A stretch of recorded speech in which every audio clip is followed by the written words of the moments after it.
dialogue national le troisième mandat ira au Conseil constitutionnel. Pas de bulletin unique, parrainage toujours d'actualité, où va le Sénégal man nag dama bëgg ñu taxaw ci benn ponk bi nga xam ni moo ci ëpp solo wala moo ñu ci ëppal solo mooy président mi nga xamante ne dañ ko doon xaar pour mu prononcer wu par rapport à sa troisième candidature ajaratu te mu bëtal ko ba tabaski passé. waaw oustaz kii nee na ma xal ay waay oustaz baal ma sama gémmiñ gi sonal naa la loolu oustaz Diaga la jël naa la maa ngi jégalu. président de la république nee na ajaratu na bu koor. waaw yaa xam oustaz Diaga ak ñi ñuy déglu dini seetaan yow sax yaa nga fa woon oustaz wax dëgg yàlla. nee na ngeen lekk yàpp ba pare. ngeen lekk yàpp ba pare. digérer yàpp bi tuwaarkàlla moom sax dem na màkk de non. waaw dem na màkk waaw dem na màkk dëgg la. dëgg la kay léegi donc lekk leen yàpp ba pare. mu rees ak jàmm bu ma dellu see waxtaan ak yéen. léegi nag man sama problème mooy tu sais le président de la République Macky Sall finalement dama ko mujjee fin il est très fort en matière de communication il est fort en matière de politique. Voilà, c'est quelqu'un en fait moom il marche dans ce petit calendrier ñi ñee yàkkamti waaye moom yàkkamtiwul. maanaam dafay junju bàyyi nit ñi itam nekk ci wax ji di wax moom mu nekk ci leneen. bi ñuy ubbi dialogue bi dafa newoon ni bu pour mu mën a bàyyi li nga xam ne moom mooy candidature am nañ ko ñaan ci njëkk. Effectivement. ci njëkk jooju jël bës bi ñëpp di ko waxtaanee. ñu dellu si waat ci fermeture dialogue bi gis un président de la république boo xam ne sans stress un chef d'état buy toog di mbalak di ruube. waaw ruube quoi parce que ruube la doon def. quand je l'ai regardé être de si bonne humeur dama ne mais notre président de la république ñii wax naan moom Macky dafay ñàngal tout le temps du reetaan ak beneen bi ci topp. beneen facette la ko la génnee foofu léegi nag problème bi mooy. finalement dialogue ba la fa jot a génn lan mooy finalité bi en vrai lu war a mën a tax man pour man bi ñuy initier le dialogue dafa tombé ak Sénégal nekk ci benn contexte bu compliqué. boo xamante ne bari woon na ay manifestations yoo xam ne jur na ci ay nit ñoo xamante ne dañu ñàkk seenu bakken. bokkoon na ci itam la participation du sieur Ousmane Sonko. ci élection présidentielle yu 2024. waaw ba ñu demee ca dialogue ba ñu fa jógee conclusion yi nga xamante ne jot nañ ko fa tirer. dialogue ba moom à qui ça a bénéficié. Karim Wade Khalifa Sall ak yenn poñ yi ñu discuter ci wàllum politique. ak yenn poñ yi nga xamante ne discuter nañ ko également ci question bi lié wàllu parrainage organisation des élections ak yeneen yi ci topp waaye mais dama ne les deux questions majeures. li waroon a mën a tax ñu toog waxtaanee ñaar la de pour man. c'est la participation du président de la République Macky Sall ci élection présidentielle du 2024 et c'est la participation du président Ousmane Sonko du PASTEF ci élection présidentielle du 2024. Ces deux candidatures là qui moi j'ai l'impression n'ont pas été l'objet de débat en réalité parce que bi ñu ci génnee ba pare lan la ñu mën a retenir Ousmane Sonko day bokk wala du bokk xamaguñ ci dara. président Macky Sall dina bokk wala du bokk itam xamuñu ci dara donc finalement man je suis presque heureuse de dire que bokkoon naa ci ñi nga xam ne dama jàppoon ne dialogue bi amul njëriñ. aujourd'hui xëy na bu fekkente ne am na ñu mu amal njëriñ mooy ñi nga xamante ne ni seen candidature nekkoon na maanaam lu leen ñor lool ci seen participation ñooñee xëy na peut-être mën nañu tirer seen épingle du jeu. mais dëgg-dëgg ñaar yi waroon a mën a tax ñu toog waxtaanee boobu ba tey c'est-à-dire c'est le flou absolu. Oui. Et flou boobu dafay continuer c'est-à-dire le président de la République Macky Sall ce qu'il fait et ce qui est fort en termes de communication c'est que dafay junju yow mi nga nekk ci sa xel nag di calculer ak naan kii fan la jëm. quand il est parti à Paris dernièrement seetaan nañu waaw Mantes-la-Jolie merci de la précision seetaan nañu kàddu yi mu fa jot a yëkkati ñun ñëpp ñu jàppee ne lii maanaam dafa présenter candidature am ci élection présidentielle yu 2024 yi quand il dit nous allons maintenir le pouvoir pour une victoire en 2024 kon loolu lan nga ciy dégg danga naan kon kii présenté na candidature am dem mu ñëw wax ne lekk leen yàpp tabaski ba noppi ci quelqu'un boo xamante ne ñu ngi doon xaar à ce qui s'adresse à la nation le 25. mu njuyaat nu encore une fois ne nu après tabaski laay wax ndax wax jot na. te lépp lu ma mënti wax it dinaa ko assumer c'est ça qu'il a dit non. waaw il va assumer quoi. Le fait d'être candidat ou de ne pas être candidat, de laisser la place à quelqu'un d'autre ci biir partem alors que ñi nga xamante ne ñoo nekk ci ginnaawam ñëpp ñoom li ñuy liggéey boobu ba tey mooy ci candidature ou ki nga xam ne moom mooy président de la République Macky Sall dama ni au sortir de ce dialogue moi j'aurais aimé quand même que parti yi nga xamante ne nii dite de l'opposition te ñu participer ci li nga xamante ne moom mooy dialogue bi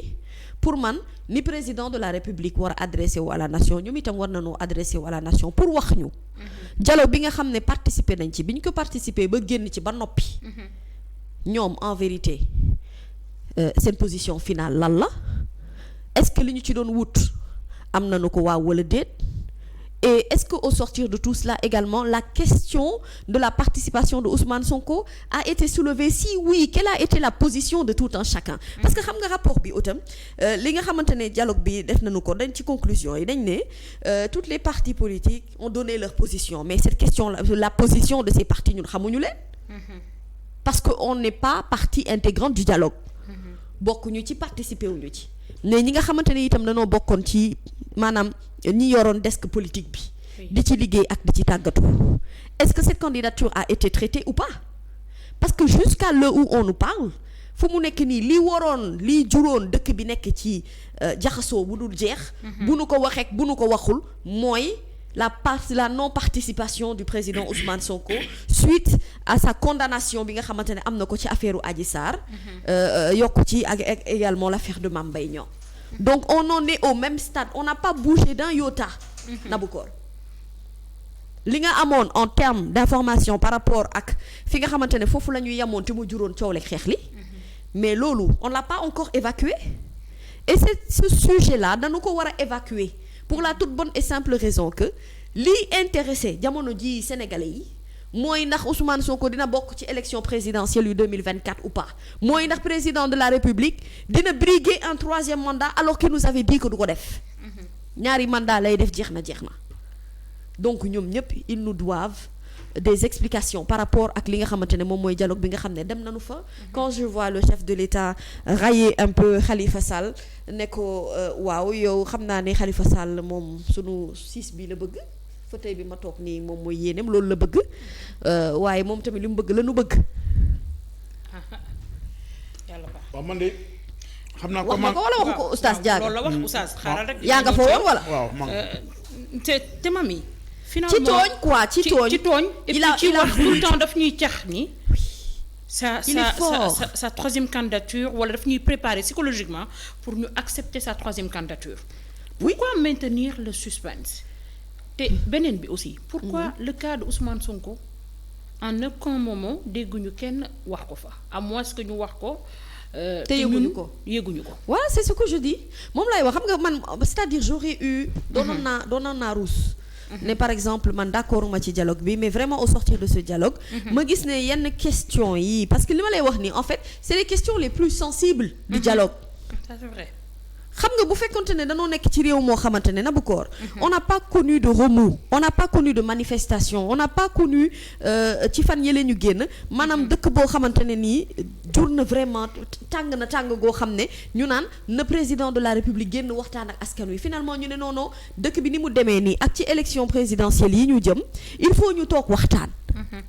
doonoon naa bëgg wax dëgg yàlla bu nu génnee ci dialogue bi question sensible yi nga xamante ne dëgg-dëgg mooy intéresser en vrai le Sénégalais parce que en ce qu'il en est du système bi nga xamante ne moo jëm ci wàllum élection wàllum parrainage ak yooyu loolu ce sont des questions qui intéressent les politiques je ne sais pas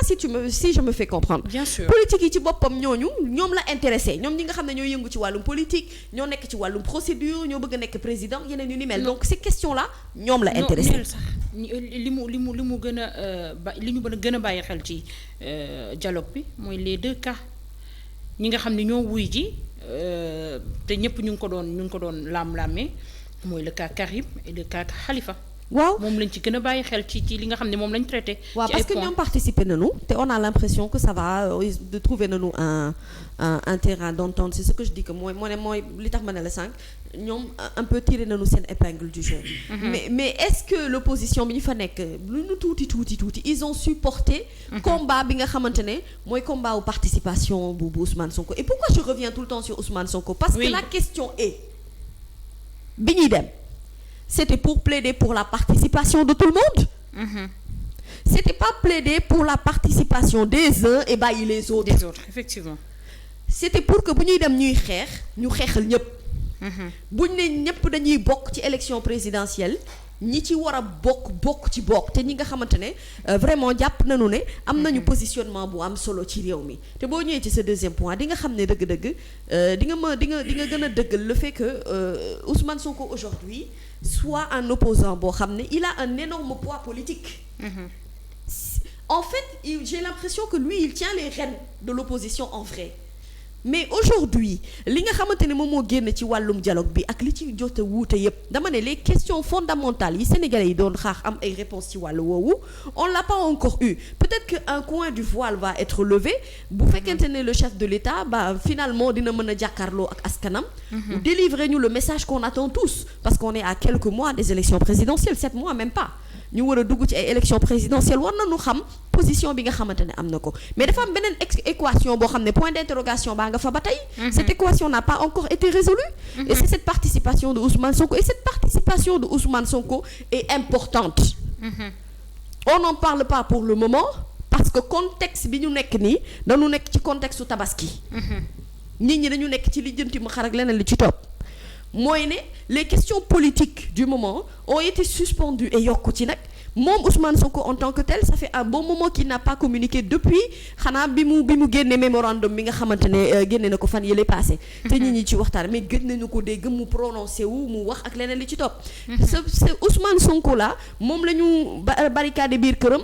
te juge bi joxagul ordonnance buy wane ne dañ ko war a jëli ci këram pour yóbbu ko kaso donc loolu yëpp c'est des questions yoo xamante ne maanaam nit ñi dañuy xalaat fan la ñuy mujjee ak ëllëgëm ci wàllum politique te loolu dafa intéresser nit ñi pour man un dialogue ça doit pas aller dans le sens seulement des politiques pour man dialogue national bu nu ko indee ça doit aller dans le sens de pouvoir éclairer unifier mais également boole maanaam avis extérieur bi et avis extérieur bi moo gën a am solo parce que avis boobu c'est l'avis du peuple qui a besoin d'être informé à temps et à heure ci li nga xamante ne mooy waxtaan yi ko ñeel moom ak ci intérêt yi nga xamante ne moom askan wi dina ci gis boppam bu baax a baax et malheureusement li na fa seetlu man li ma fa gis et ça reste mon analyse sama gëm-gëmu bopp la pour man waxtaane nañu fa li nga xamante ne moom moo soxal ña fa participer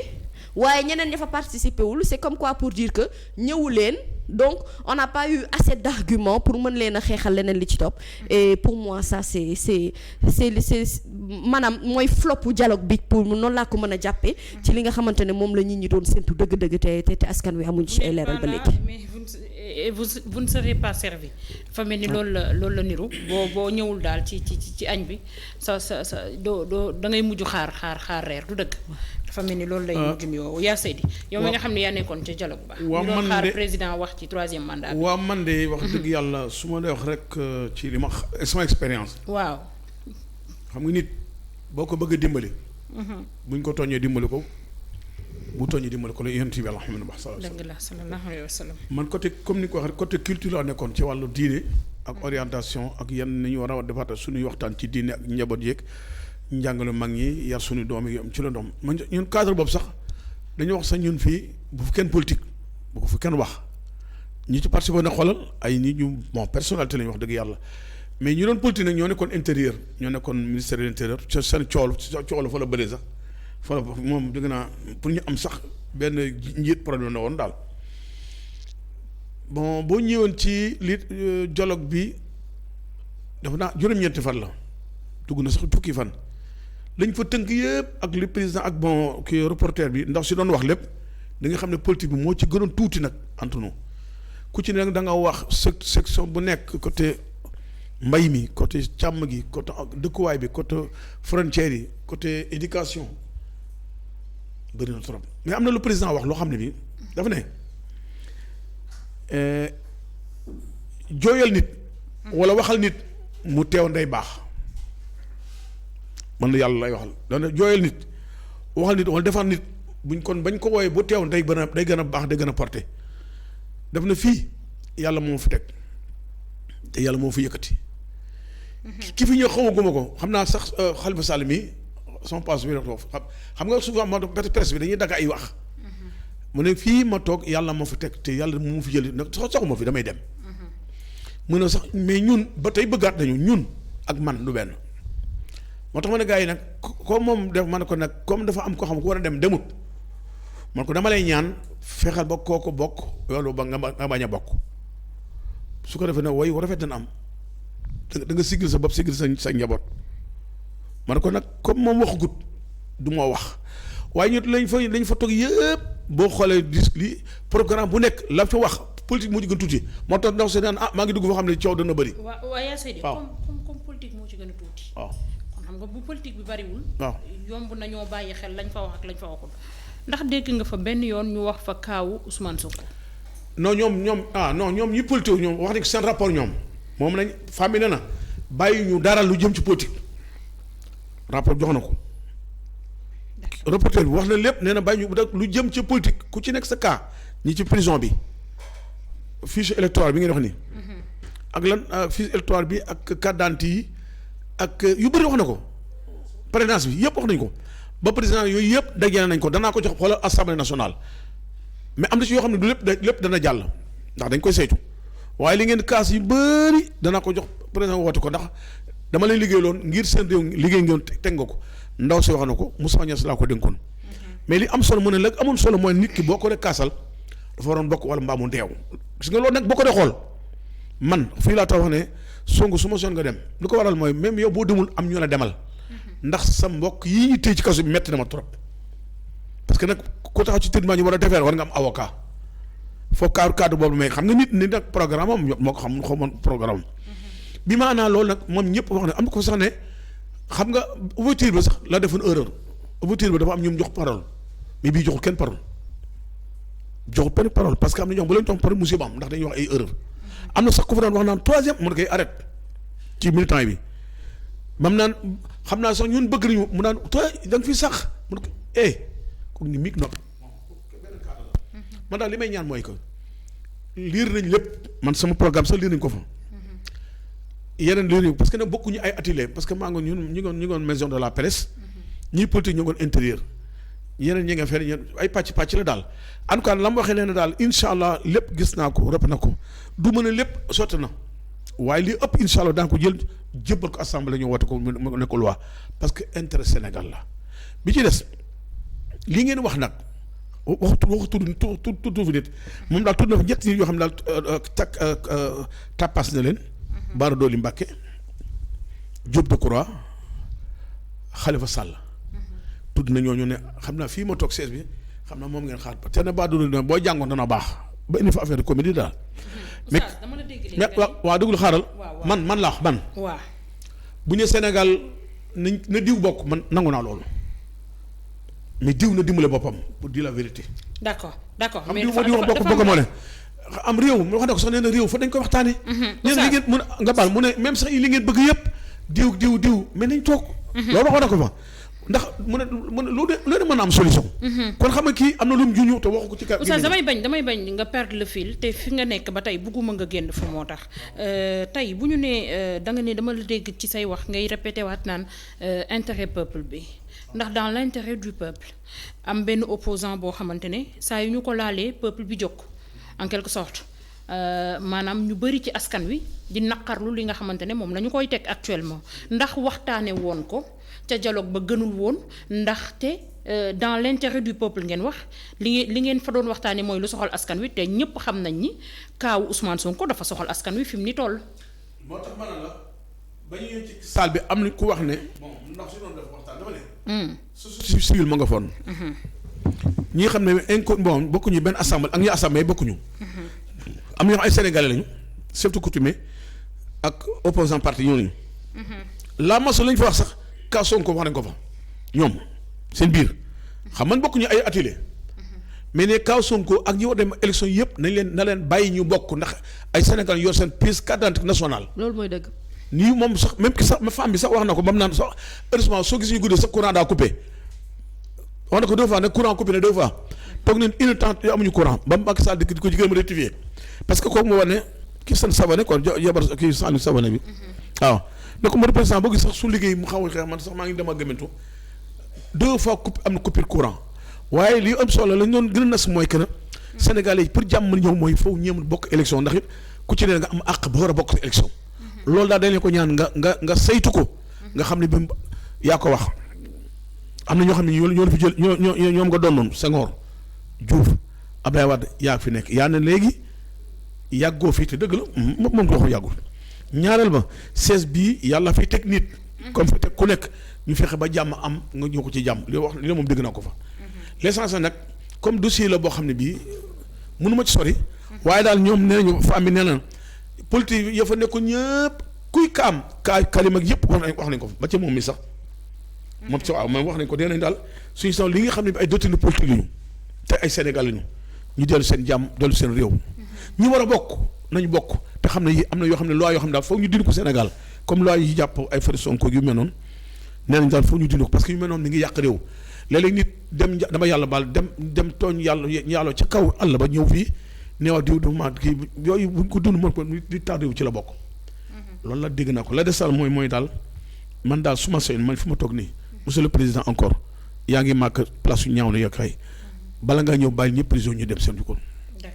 may ñaan ñu war a bokk ci élection yi Massamba ak Demba Sonko ak ñoom yëpp daal nañ bokk parce que xam lan la yow am na wax ju rëy jum wax ci biir wax ci dafa am na ñoo xam ñu ngi taxaw pour taal Sénégal bi maanaam mooy ak Occident yi moom wax sof kii xam nga ñu gars yi nañu xaw gi mu am ñoo xam ne bii fu tera nga am yàkkoon lu xam ko ndax ñu indi seen jaay seen arme ak yaay nangam moo wax loolu ma ne fa ma toog ma ne loolu de yaa ngi wax lu am solo mais jàngatal ni nga waxee am na ñoo xam ñu ngi taxaw te wolof dafa wax ne nit ki génn kër liggéey noonu a tax muy liggéey nit ko taxaw di kàbal aj màkka tax sa ajana tax kon yow ñoo xam ne ñu ngi almet pour taal la koy fay ya comme mi ngi say loxo mais jublu ci kaay leen yi ne pour sa famille li ma doon liggéeyoo Sénégal teew na côté diine ji côté lépp man ngeen bëggoon ma bokk du ma gën a gore Abdoulaye Wade mii xam ne ne am na félicitation du ma gën a gore Abdou Diouf ne Abdoulaye Wade félicitation loolu waxin la woon parce que nag bon comme moom mbir la ma wax koo xam ne calculateur la parce que ba mu ne nous est-ce que tànnu ci bi ay biram mais néewul man di yàggu badu nee na ba bu ñu julee loo xam nee na yàggutul de nee na yàggutul de li ngeen bëgg yàggutul danaa wax de may wax boobu li ñu bëgg nag yàlla na méngoo nag li Sénégal yi bëgg salaam. jërëjëf yaa Seydi waxtaan bi am na solo lool sans tarder ajaratu mi dañuy dem ci beneen ponk bi nga xamante ni moom la ñuy waxtaanee.